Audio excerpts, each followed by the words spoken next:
It started as a whisper. Faint, almost polite, like someone testing if I was listening. I found the book in a corner of the old library, hidden beneath a pile of dust and forgotten tomes. Its cover was unremarkable at first, plain leather, cracked with age, but as I drew closer, the symbols etched across it seemed to shift ever so slightly if I glanced away. I could feel it waiting for me. Curiosity overtook caution. I lifted the book, its weight heavier than it should have been, and opened it to a random page. The margins were alive with faint words that weren't there before, crawling across the yellowed pages like ants seeking warmth. A chill ran down my spine. Shadows flickered along the walls, moving independently, stretching unnaturally. I told myself it was the poor lighting, the imagination playing tricks, but deep down, I knew I wasn't alone.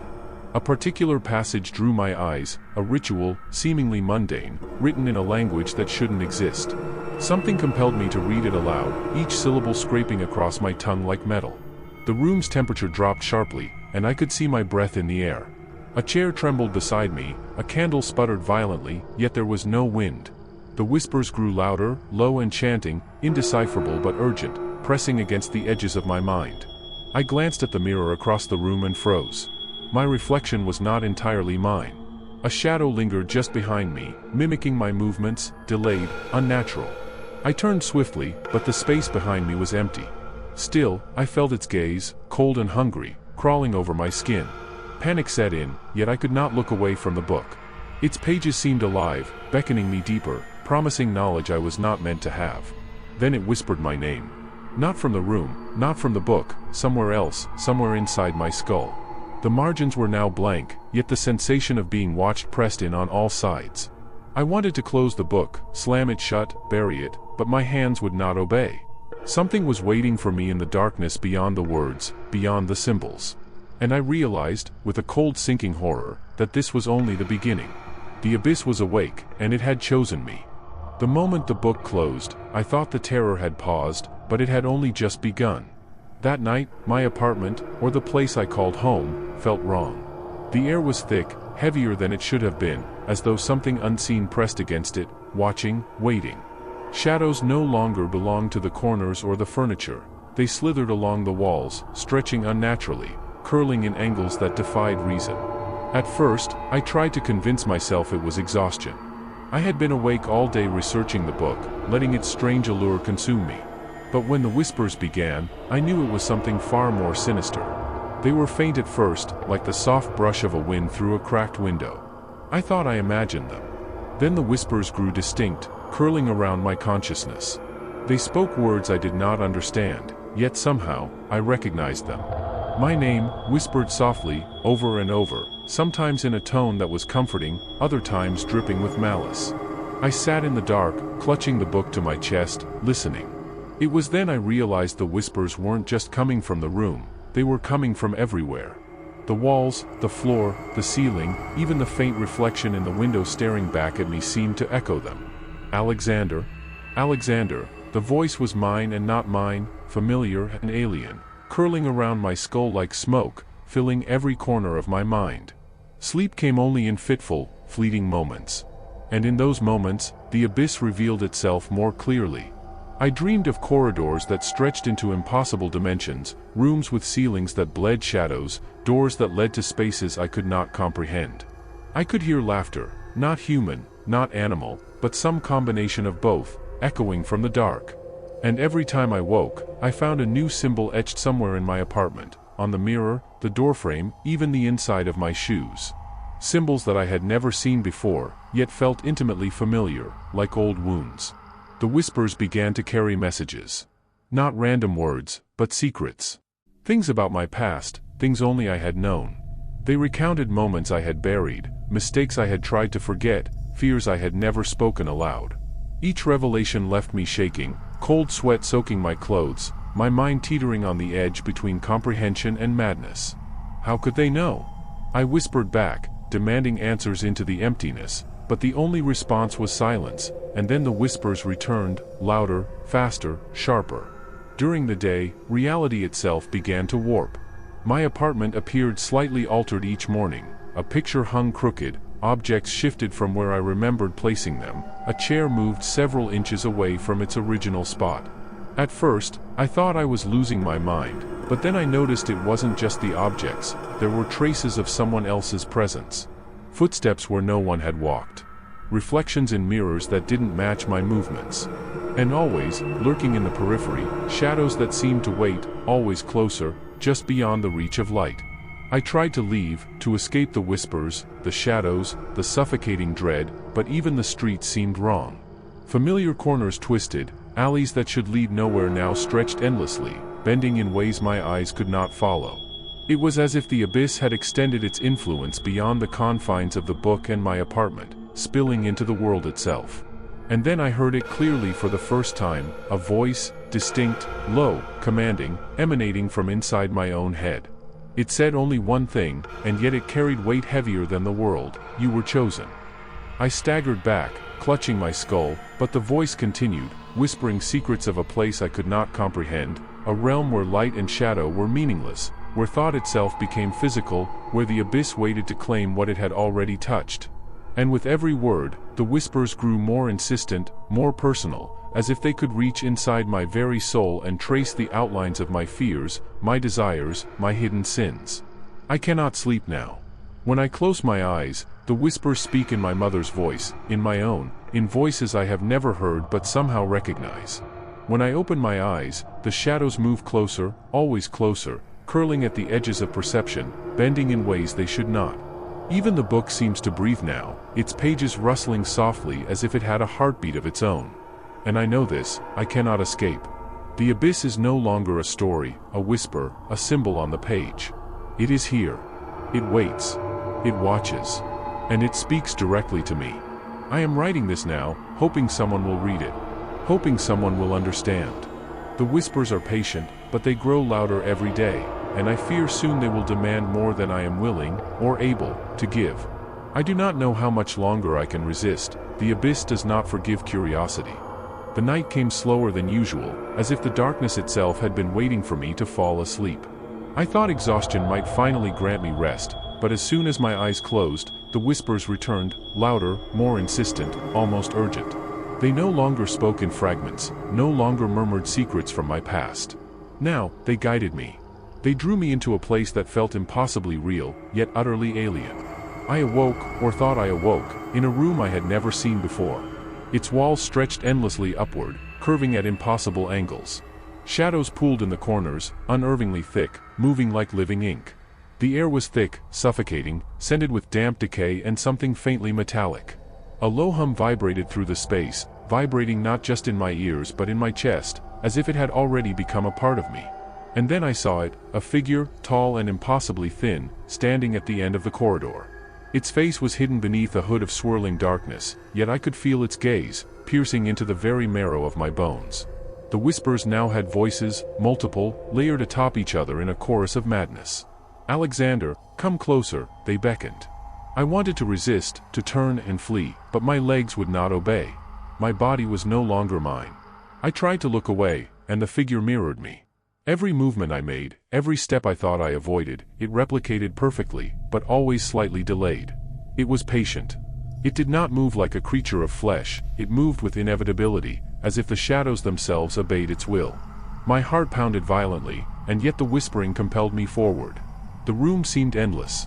Doors appeared and vanished at the edges of my vision. Stairs spiraled into nothingness, twisting in impossible geometries.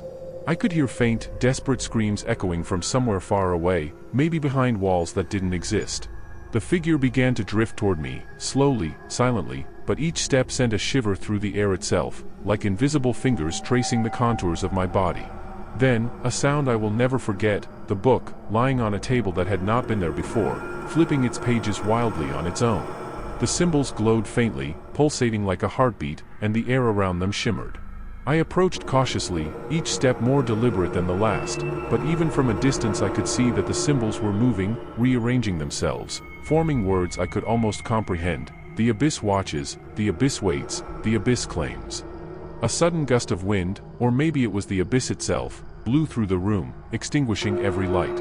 I was plunged into total darkness, but I was not alone. The whispers transformed into a low, guttural chant that vibrated through my skull. I could feel shadows crawling across my skin, coiling around my limbs like serpents, suffocating me with their weight. Panic surged, and I tried to scream, but no sound came out. When the lights returned, if they were ever gone, I was standing at the edge of a blackened chasm, bottomless and writhing with shapes I could not name. The figure was gone, yet I knew it had not left. A voice, impossibly loud yet inside my own head, whispered one word: enter. The ground beneath me trembled. I could feel the pull of something immense and hungry beneath the surface, something waiting for me to descend, something that had already chosen me. I awoke with a start, drenched in sweat, gasping for air. My room was normal, or so it seemed, but the feeling of being watched had not left me. On my desk lay the book, open to a blank page. Yet I knew it wasn't empty. The abyss had shown me its first sign, a glimpse into the impossible, and it had marked me. The whispers had changed. Now, they were patient, deliberate. No longer secrets or warnings, they were instructions, guiding me toward what would come next. And I knew, with a cold certainty that chilled my soul, sleep would no longer be a refuge. The abyss had touched me, and the nightmares would follow me into waking life. I could no longer tell where reality ended and the abyss began. I do not yet know what will happen if I continue to follow its call, but I fear I will find out soon. The days that followed the nightmare felt unreal. I moved through the world as though walking through water, each step slow and heavy, weighed down by a lingering fear I could not shake. The whispers had quieted, only occasionally curling at the edges of my thoughts, teasing me, reminding me that I was not alone. But the abyss had left a mark. I could feel it in the air, in the shadows, in the very light that no longer seemed natural. It began subtly. A flicker in the corner of my eye, a shadow that lingered too long, a shape that did not belong. I told myself it was exhaustion, the mind playing tricks, but deep down, I knew better. Mirrors became dangerous. I no longer glanced casually. I hesitated, heart hammering, when catching my reflection. Something was always there, watching, just behind me, too slow to match my movements yet perfectly synchronized in some impossible way. The first undeniable sign came one evening as I walked home through the city streets. The air was unnaturally still, the usual hum of life muted, replaced by an oppressive silence. As I passed a darkened alley, I caught sight of movement in the reflective glass of a storefront, a shadowy figure, thin and elongated, standing just beyond the glass. My reflection stared back at me from the opposite side of the street, but the figure was there too, standing, motionless, staring directly at me. Panic surged. My feet moved before my brain could process. I darted across the street, half expecting the figure to vanish. It did not. Shadows shifted around me, pooling unnaturally, twisting and stretching as if alive. I could feel eyes upon me, countless unseen eyes pressing through the walls, the darkness, the very air. I stumbled into my apartment, slammed the door, and pressed my back against it, heart hammering, gasping for breath that seemed impossibly thin. And then I saw it, a mark etched across the floorboards, faint yet unmistakable. The same symbols from the book, glowing faintly, pulsating as if breathing. They formed a pattern, a sigil that seemed to draw the darkness inward. I tried to scrape it away, tried to blot it with water, with cloth, but the symbols remained, stubborn, alive, waiting. It was then that the whispers returned, sharper, more insistent than ever. But now they were outside my head, emanating from the shadows themselves. Alexander, they breathed, watch, see, follow. The words were soft, yet they carried weight, pressing on my mind as though bending it, shaping it. The abyss was no longer contained in the book. It had spilled into reality. I could feel its presence everywhere. In the hallway, the kitchen, the corner where my desk lamp no longer reached. And in the mirror, always, there was a faint shimmer of a figure, lingering, patient, waiting. Sometimes it moved when I was not looking, sometimes it appeared only when my gaze turned elsewhere. And yet, it always knew where I would look next. Sleep became impossible. Each time I closed my eyes, I saw its face, or rather, the absence of a face, a void that reflected my own fears back at me. Shadows twisted into shapes that were almost human, then melted into something far older, far crueler. Every creak of my apartment, every gust of wind through the cracks of the window, every flicker of light became a signal that it was near. I could sense its breath in the room, cold and heavy, brushing against the back of my neck. By the third night, I began noticing small changes beyond the shadows. Objects shifted, subtly at first, my chair tilted slightly, A book that had been closed now lay open on a different page, a window I had locked now slightly ajar. I tried to rationalize it. Perhaps I was sleepwalking, perhaps exhaustion was unraveling my mind, but the subtle whispers of the abyss told me otherwise. It was learning me. It was mapping me. The first true confrontation happened when I glanced at my bedroom mirror late one night. I froze.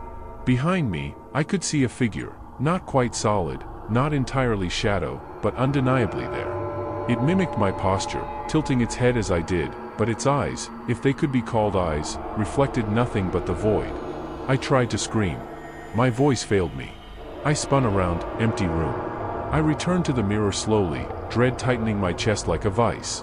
The figure was still there. It had not moved from my reflection. And then it whispered, low and deliberate. "You cannot hide, we are everywhere." I stumbled back, my mind reeling, my hands shaking. My apartment felt smaller, constricted, alive. Every shadow was a watcher, every creak a signal, every whisper a warning. I realized with bone-deep horror, the abyss had left the book behind merely as a guide. It was no longer bound to the pages. It was real. And it was patient. I could no longer go out without feeling eyes on me. Even in broad daylight, the shadows shifted unnaturally, and every reflective surface became a gateway, a reminder that the abyss was waiting. I began marking the walls, drawing protective symbols, yet each morning they were slightly altered, as if the abyss had been studying them, reshaping them, testing its reach. By the end of the fourth night, I was living in constant fear, unable to tell where the world ended and the abyss began.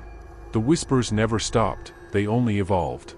Now they told me stories, of places that should not exist, of creatures that dwelled in spaces beyond comprehension, of time folding back upon itself. And I knew, with a terrifying certainty, that these stories were not fiction, they were warnings, instructions, glimpses of what awaited if I could not resist the call. The first undeniable sign of the abyss's influence had arrived, and with it, the certainty that nothing would ever be the same. It watched. It waited. And soon, I knew, it would act. I am no longer safe in my own home. And sleep is no longer mine to claim. I no longer feared the whispers. Fear alone would not save me. They had become a constant presence, a weight pressing against my mind, shaping it, guiding me. And then I understood, the book was no longer just a book. It was a key, a map, a doorway, a manual for something I could neither comprehend nor resist. I opened it carefully, every page now alive with motion. The symbols writhed beneath my gaze, forming patterns that seemed to pulse with a heartbeat of their own. Then I found it, the ritual. It was simple in appearance, deceptively so, yet the moment I traced the first symbol with my finger, I felt a cold surge run through my veins. The air around me thickened, the shadows deepened, and a faint vibration hummed beneath the floorboards. Something ancient stirred. The instructions were cryptic but unavoidable. It required focus, intent, and a willingness to step into a place I was not meant to enter. I could hear the whispers, urging me, coaxing me forward. Read. Follow. Open your eyes to what awaits. My pulse raced, my stomach churned with nausea, but I could not stop. Every instinct screamed to close the book, burn it, bury it in the earth. But some deeper part of me, the part that the abyss had already claimed, compelled me forward. The ritual began simply. I traced the first symbol on the floor with a mixture of salt and ash, following the instructions meticulously. The shadows around me deepened, condensing into shapes that moved of their own accord. The whispering became a chant, multiple voices layered atop each other, speaking words I could not comprehend yet somehow understood. It was a language older than thought, older than memory, older than time itself. As I traced the second symbol, a wind rose inside the apartment, though the windows were closed. The air was heavy with the smell of damp earth, decay, and something metallic, something alive. The shadows pooled in corners, then stretched and reached, curling toward the symbols as if drawn by some invisible force. And then I saw it, a figure, taller than any human, thin and featureless, standing just beyond the circle. Its presence was undeniable, its gaze a tangible weight on my chest. I could not move. My hands continued tracing the symbols automatically, as if the ritual were guiding me rather than the other way around. The whispers spoke more urgently now, revealing fragments of knowledge, forbidden truths about realms that existed alongside our own, about entities that fed on curiosity and fear, about the abyss itself and its endless hunger. Each revelation clawed at my sanity, leaving me both horrified and addicted. The final symbol was the most complex, a swirling sigil that seemed to bend light and shadow around it. As I traced it, the air split with a sound that was half scream, half sigh, a resonance that rattled the walls and vibrated in my chest. Shadows converged at the center of the circle, forming a vortex of darkness that seemed alive. From it, whispers erupted in every tone and volume, overlapping, urgent, commanding. Come. Witness. Submit. I stepped back, trembling, yet compelled to approach. The abyss had taken form, and it was waiting for me to participate in its revelation. I could feel the pull of it, a magnetic draw that was neither physical nor mental, but something deeper, something primal. And then, as my fingers hovered above the sigil, I understood fully, the ritual was not just a test. It was a summons. By performing it, I had invited the abyss to touch this world, to fold itself into my reality. The shadows began to writhe violently, coalescing into shapes both familiar and alien. Faces appeared and vanished, twisted visages of those who had come before me, victims of the abyss whose screams echoed in my mind. I wanted to run, to escape, but the apartment no longer felt like a place I could inhabit. It had become a conduit, a stage upon which the abyss could act. A low voice resonated from the vortex, directly in my thoughts. You are chosen. You are witness. You are the gate. My hands were shaking, my mind reeling, but the ritual demanded completion. I traced the final curve of the sigil, and the vortex pulsed once, twice, a heartbeat that shook the entire room. Shadows spiraled inward, converging into a dense black mass, then shot upward, slamming into the ceiling with a deafening force. The air was thick, heavy, alive with energy I could not name. And then silence. It was the kind of silence that was louder than noise, filled with presence. The shadows lingered, and I could feel them pressing against me, waiting, patient. The ritual had succeeded, but not in a way I could comprehend. The abyss had entered this world, partially, subtly, yet powerfully. I was left trembling on the floor, gasping, the book open before me, symbols glowing faintly, still alive.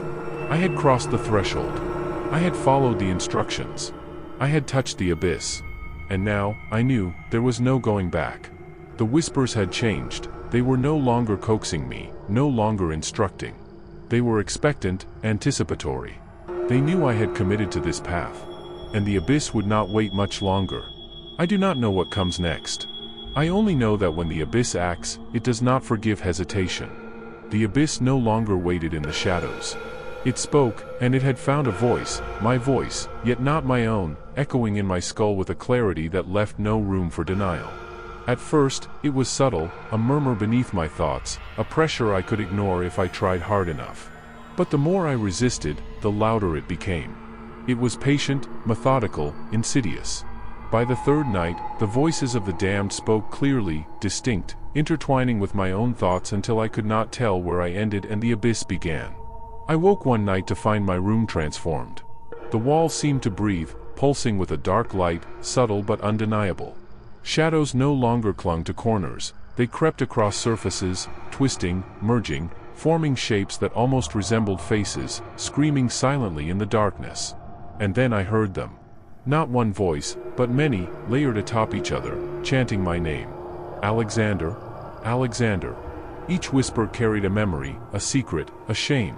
They spoke of mistakes I thought long buried, of fears I had hidden even from myself. I tried to speak back, to demand silence, but my own words returned twisted, reshaped, echoing with voices not mine. The damned were speaking through me, and I was powerless to stop them. Then the visions began. I saw glimpses of others, people I had never met, suffering in ways I could not comprehend. Their faces twisted in terror, their mouths open in silent screams. Yet their eyes were empty, hollow, and somehow, I knew they had seen the abyss before. The whispers explained, these were the witnesses, the failed, the lost. Each had peered too deeply into the darkness, and the abyss had claimed them, leaving only their voices behind. I stumbled through my apartment, shaking, my skin crawling as though unseen fingers traced the contours of my body. Every reflective surface became a portal. Mirrors shimmered with the distorted forms of the damned. Windows showed streets that twisted impossibly, leading to nowhere, and shadows that moved with a will of their own. The voices were everywhere, not just in my head. They spoke through the air, through walls, through the floor beneath me. I tried to flee, to escape their gaze, but it was useless. The abyss had mapped me, had anticipated every move. The whispers guided me to places I could not avoid, revealing truths I was not meant to know. That curiosity alone had invited the darkness, that the ritual had opened doors that could not be closed, and that I was now a vessel, a witness, a participant in something older, crueler, and infinitely patient. They spoke of the abyss itself, a void beyond comprehension, a hunger older than time, a presence that existed in multiple realities at once, feeding on fear, curiosity, and despair. The voices revealed glimpses of its vastness, impossible geometries that defied reason, worlds where light was meaningless, and consciousness itself was a toy to be twisted. And yet, it all felt personal, intimate, as if the abyss knew me better than I knew myself. In my dreams, it came closer. Faces emerged from the darkness, some human, some not, and whispered secrets, demands, warnings. One voice, low and commanding, filled my mind completely. You were chosen to witness. You will see. You will remember. You will obey. I tried to resist. I tried to close my eyes, to cover my ears, to block the whispers, but every attempt was futile. They penetrated my thoughts, bending, reshaping, twisting, until I could not trust my own mind. The voices of the damned were patient, but persistent. They told stories of others who had looked too deeply, who had tried to escape, who had succumbed to madness. Each story was a warning and a lure. I no longer slept. When I closed my eyes, the abyss came. When I opened them, it lingered in every shadow, every corner, every reflection. I was surrounded, consumed, and watched from every angle. The voices grew louder, more urgent, more insistent. They demanded attention, demanded obedience, and promised revelation if I listened carefully enough. And then, in the stillness between the voices, I heard it, the true voice of the abyss, singular, low, impossibly ancient. Not a whisper, not a murmur, but a resonance that shook the very foundation of my being. The gate has been opened. The world bends. The chosen shall see. The abyss claims what curiosity invites. I shivered, knowing with absolute certainty that my life, my sanity, and everything I had believed about reality had already been irrevocably altered. The voices of the damned were no longer just warnings, they were guides, mentors, and tormentors all at once. And the abyss was no longer distant. It was here, and it was patient. I do not know how much longer I can endure.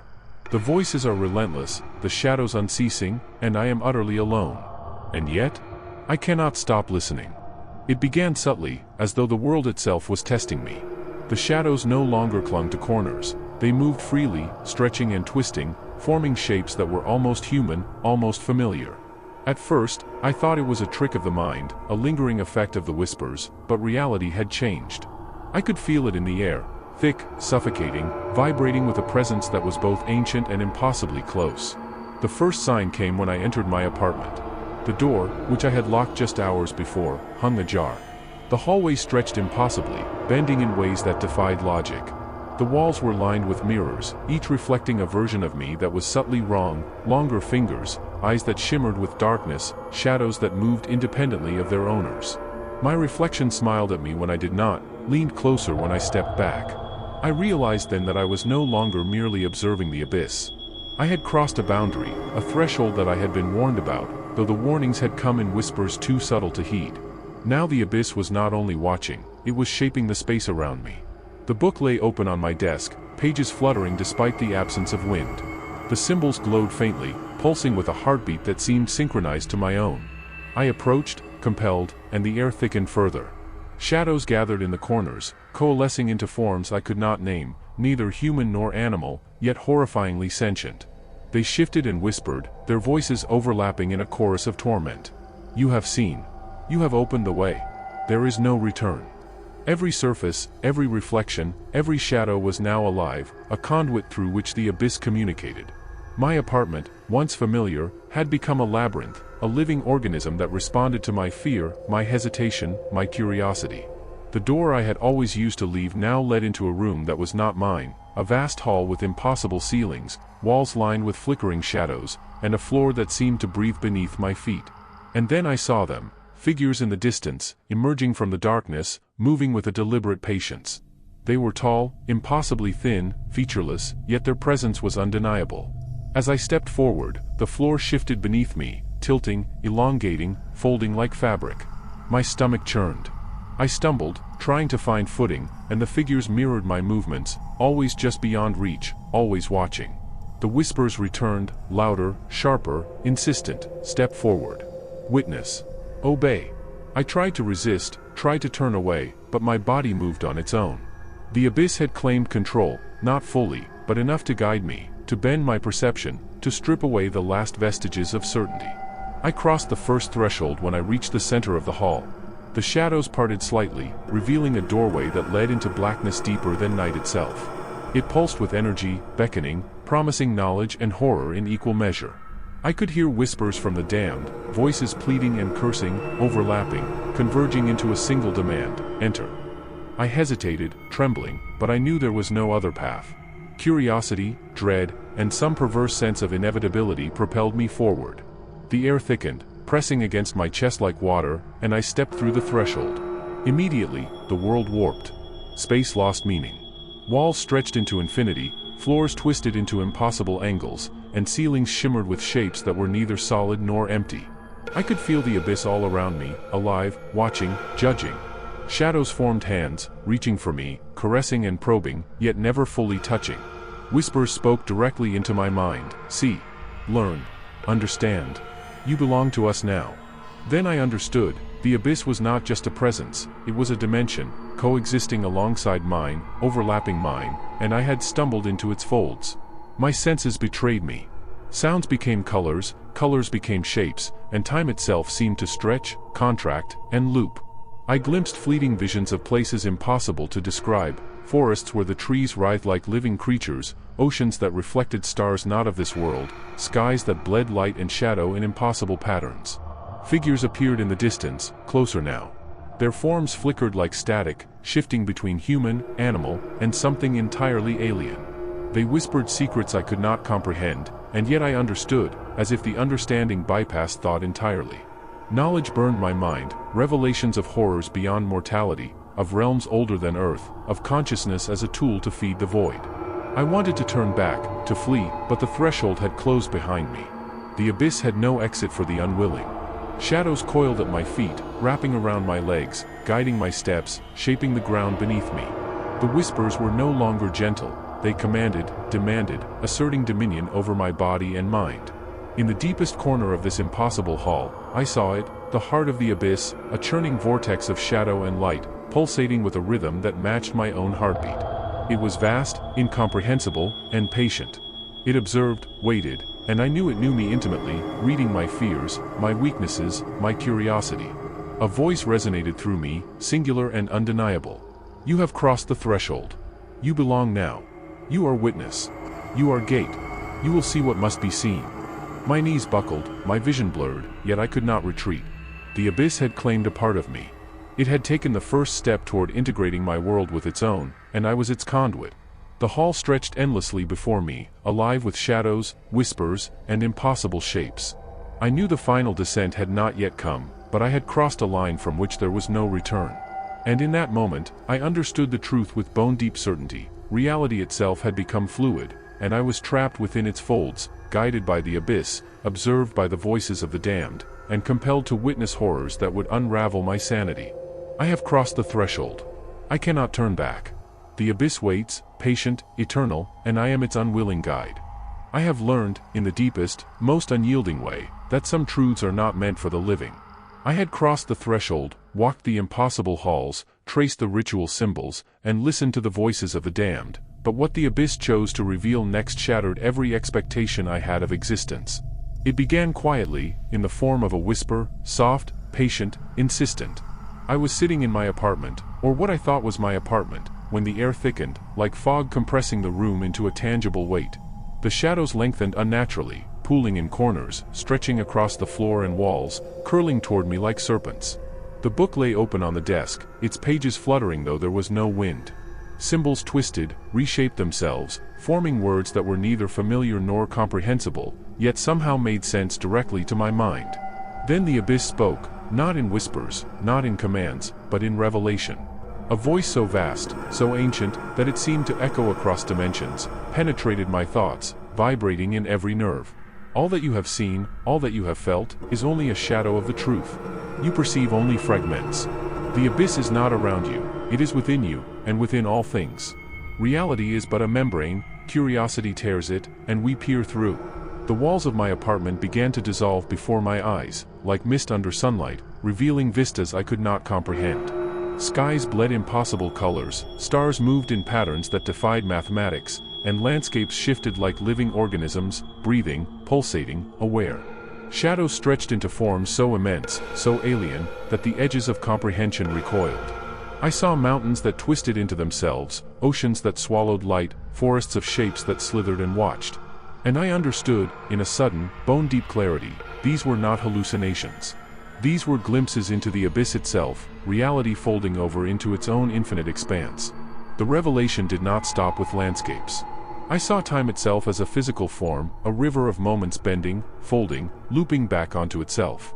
I witnessed my own past, my own fears, the memories I thought buried, laid bare and manipulated by the abyss.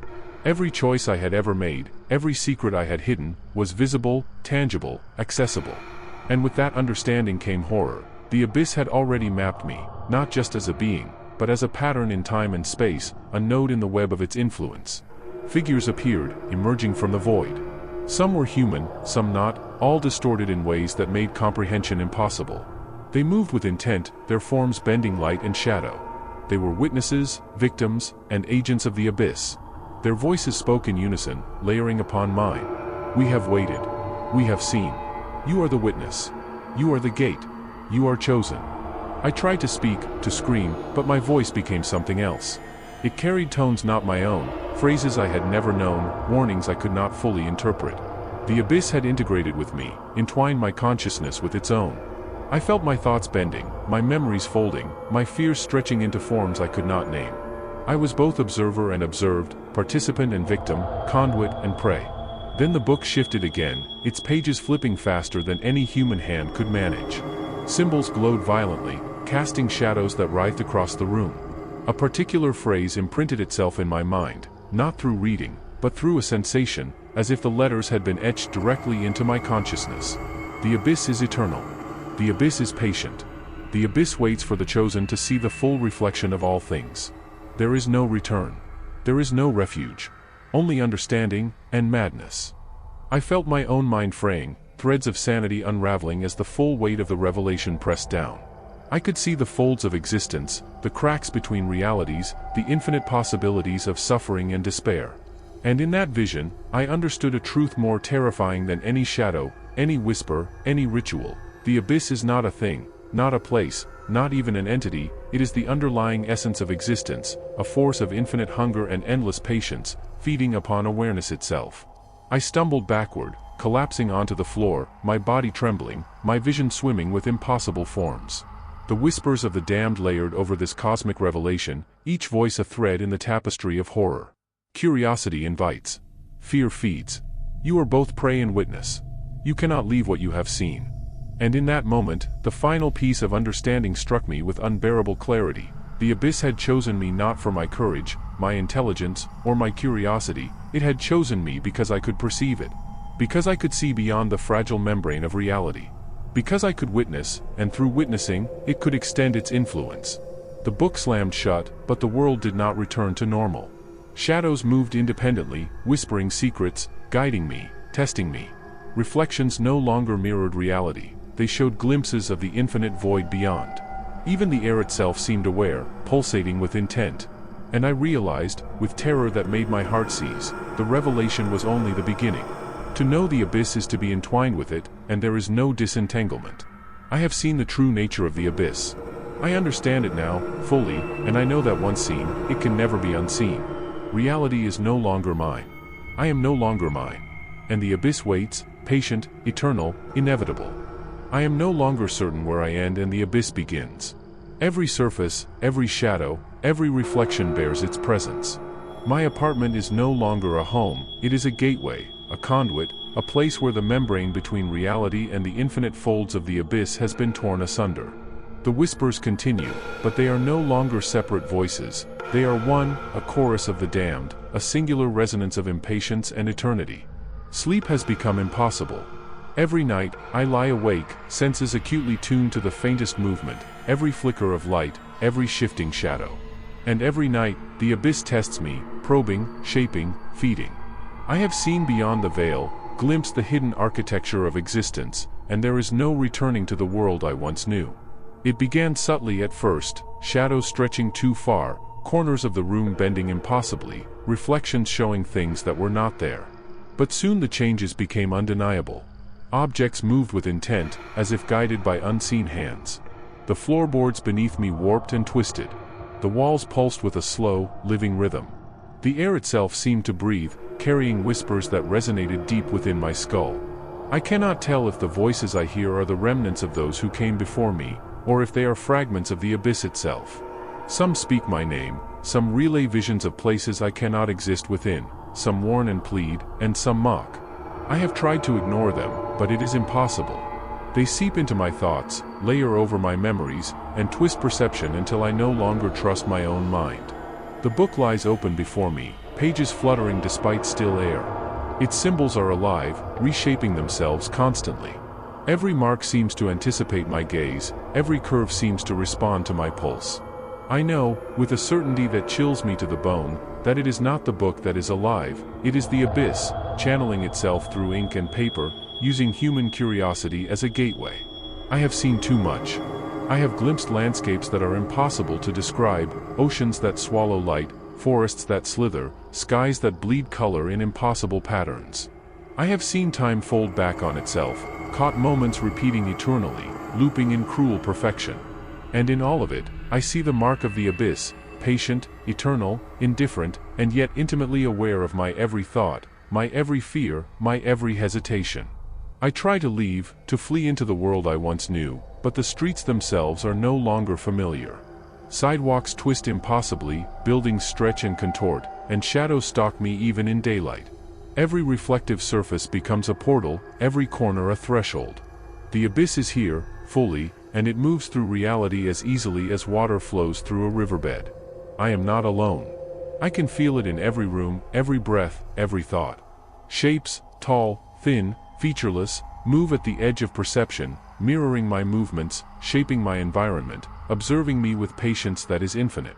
They speak in whispers, in echoes, in my own voice. They show me things that should not exist, yet exist, undeniable and horrifying.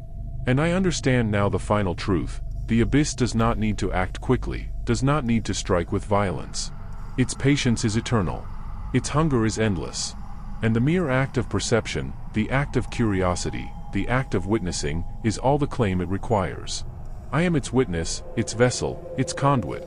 And once claimed, one never escapes. The last sign came this morning. I awoke to find my reflection missing entirely. The mirror showed only darkness. Shadows pooled thicker than ever, stretching and crawling like living things. The book now floats before me, suspended in midair, pages turning, symbols glowing with a heartbeat that is not mine. And in that darkness, the whispers converged into a single, eternal truth. We are here. We have always been here. You cannot leave. You cannot hide. You are ours, as all who see will be. I tried to write this, to leave a record, to warn anyone who might stumble upon this, but even my words are twisted. My thoughts leak onto the paper in shapes that are unfamiliar, symbols that pulse with intent. Even communication is no longer entirely mine. The abyss speaks through me, and I obey, willingly or not. And so I wait. I wait, knowing the abyss is patient. I see it in the way shadows linger, in the pulse of the symbols, in the whispers that never stop. I hear it in the silence, in the air, in the reflection of my own eyes when I dare to look. It is eternal. It is patient. And it has chosen me as witness, gate, and vessel. The world as I knew it has ended. Sleep, peace, certainty, all are gone. Reality is fluid, shadows are alive, and the abyss remains. Always watching, always waiting, always patient. I have seen it. I have felt it. I cannot escape it. And it remains,